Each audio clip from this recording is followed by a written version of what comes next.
Andrew Tate and the Red Pill. This is going to be one hell of a discussion, so I hope that you are ready for this, because we're going to be looking into why the Red Pill is so successful as a concept, especially when it comes to the dating sphere, and why Andrew Tate got where he is, and why he is so absolutely huge at the moment. So, first things first, Andrew Tate, as much as I understand it currently, has been deplatformed and banned from every social media outlet possible. YouTube, Facebook, Instagram. If he was on that platform, he has most likely been absolutely yeeted and deleted. And there's two types of camps. People who agree with his ban because he was a woman-hating misogynist, and people who disagree with the fact that he was banned because all he did was say the truth. And honestly, it does not matter in which camp you personally are, even if you care about being in a camp. The fact of the matter is that Andrew Tate is not a human. He is a cyclical phenomenon created by the existence of the Red Pill. And if that sounded strange, good. That means that you're a normal human and there's a chance for you. But for anyone who understood what I said, I'm truly sorry. But here's the explanation.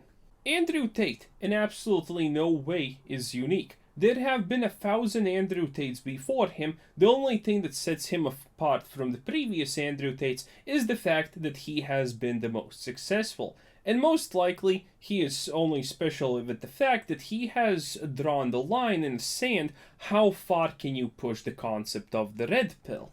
So let's start with the Red Pill. The Red Pill is one of the most successful, if not the most successful, concepts of the modern era. It essentially conveys truths that people do not want to hear or do not want to say out loud. And that is the Red Pill. A lot of people that have been brushed aside by society in some way, shape, or form preach the Red Pill for one reason or another. And when it comes to the dating sphere, the Red Pill is absolutely mind-bogglingly powerful. Because when it comes to dating, you can easily put every man in only one of two types of groups. Men who just want to fuck around, and men who are looking to create a family, find the love of their life, and settle down. And the Red Pill is absolutely amazing for both types of these groups. And since there only exists two types of groups when it comes to the dating sphere, well, congratulations, you have an absolutely ginormous audience. And if you have ever been in the dating market, gotten burned, were not happy with what you're seeing, or were not fulfilled in some way, or just in general got disappointed in any way, then the Red Pill may grab your attention extremely easy. I have said this a million times, and I will say this a million times again. As humans, we are not unique. When it comes to the nitty-gritty, the deep down inside in every one of us, yes, we are unique. Everyone likes things differently. Everyone has different thoughts on different subjects. You are one in a billion, and don't let anyone ever tell you otherwise. But the moment you take a step back from the individuality inside of a person, we suddenly turn from 1 in a billion to at best 1 in 10. And that 1 in 10 can be extremely easy to manage statistically. And that is exactly what the dating Red Pill does. Let me give you an example I think most of us can easily agree with. Let's imagine you're a guy and your goal in life is something akin to the nuclear family. That's your happy place. A wife, children, and so on. All of that good stuff. So here comes the Red Pill. The Red Pill just essentially will give you a bunch of guidelines that you need to follow to maximize your chances of achieving said goal. It will tell you if you want the nuclear family, then you most likely are searching for a woman who has not slept with 10,000 dudes. You are looking for a woman that's not gonna make you a fool out of. You are looking a woman that is most likely not a workaholic and that wants children in the first place. You are most likely looking for a woman that does not constantly post semi-nude pictures on Facebook, Instagram, and other social media in hopes to attract the attention of other men. All of these things are completely understandable. I think we can all agree to these things. Maybe not 100% on everything. Everything can be tweaked a little bit, but these are the guidelines that the red pill would tell you that you need to look into a woman to maximize the chances that you are compatible and that you can form your happy place, your goals of the nuclear family with her. Because the less boxes a woman ticks in this regard, the lower is the chance that she is compatible with your goals. Now, admittedly, obviously, there can be a situation where there's a woman that ticks 0 of these boxes and she is your happy ever after, but the red pill in general works to just maximize efficiency. It works in the sense that it shows you how to not waste time on things that most likely are not going to happen anyway. Can it work out with a girl who doesn't tick these boxes? Yes. But most likely, it's going to work out the best and with the highest probability of success with a girl who does tick these boxes.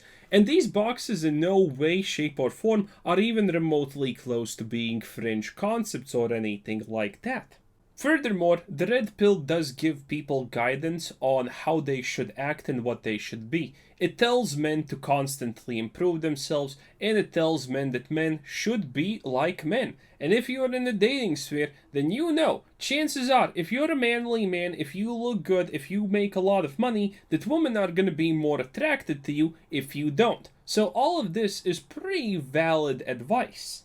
Honestly, at this point, the red pill is more grounded in science than communism ever has been, and furthermore, it has actually seen real-life success, unlike communism. And for those of you who have ever heard Andrew Tate speak before, you are probably thinking, wait, this all sounds vaguely very similar to what exactly Andrew Tate would say. Because, well, the truth is, it is exactly the same as what he presents. The only difference between what I said and he says is the fact that I did not dial it to 11. Andrew Tate obviously dials absolutely everything to 11.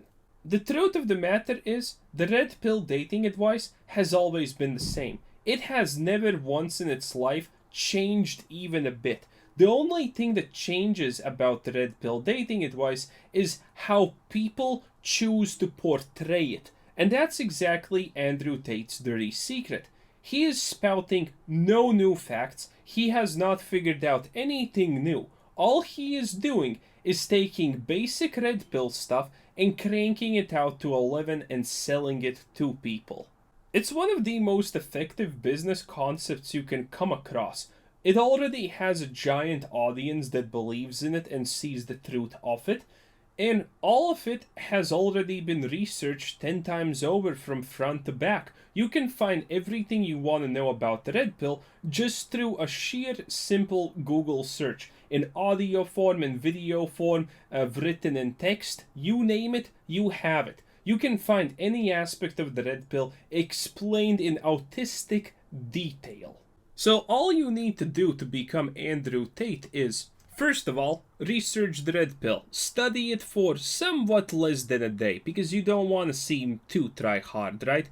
Then, get yourself a couple of pictures with some expensive shit, like Rolexes, Lamborghinis, or any other type of expensive cars. Now, you can Photoshop yourself with these cars, with these yachts, with these whatevers, or alternatively, you can pay a millionaire to do a photo shoot with his cards for like 10 minutes. They will probably agree if you play your cards right, because these people are suckers for anyone who looks up to them. So chances are you can do that for free.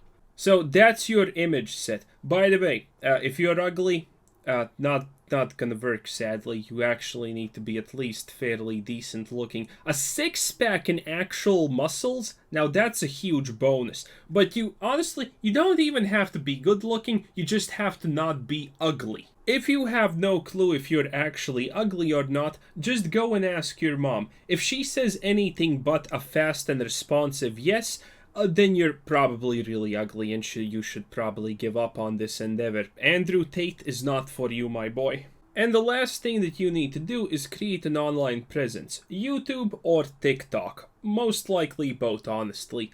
Now all you need to do is start talking about your perception of women and rhetoric about relationships, what's the men's part, what's the woman's part, what you should be looking into a woman, all dialed up to 11. And that's how you're gonna get famous. Because keep in mind, in the history of ever, there has never been pretty much anyone who has been a religious figure or a religious preacher of any sort who has been famous without dialing it up to 11. Sure, there have been people with decent positions, but the real famous people are always the ones who dial it up to 11. So that is what you will always be doing, dialing anything on these subjects up to 11. And huge bonus points if you can find some dumb bimbo on TikTok or YouTube talking about how bad men are, and then you completely dismantle her. Because remember, you cannot give any way in any of your positions. You are always right, and especially if it's a woman, she is always wrong. All you need to do is break down and make some woman look really, really bad when talking about relationships, and congratulations, you're probably gonna become an Andrew Tate overnight. And that's it. The moment you are famous, just proclaim that you are a self-made guru millionaire who has all the solutions for all the problems that young men most likely are enduring currently in this political and dating situation. That's it. Create as many scams as you can, create your own Bitcoin, create your own crypto, create your own NFTs, make Hustlers University 3.0, milk it as much as you can. Because chances are, if you have dial it up to 11, as I said at the start of the video, Andrew Tate has drawn the line in the sand, and if you cross it, you're gonna get banned. So make sure you don't cross that line. And until then, just enjoy money and the money flow. Oh, before I go, fun fact. Do you know Andrew Tate turns out has a brother or something? Yeah, imagine how sad it is to live in his shadow constantly, because there is only one Tate, and it is Andrew Tate. I don't even know what the second Tate is called, but turns out he actually kind of does this shit together with Andrew Tate. Man, it must be a real blow to him to know that he's gonna live forever in the shadow of his brother. I mean, like, ouch.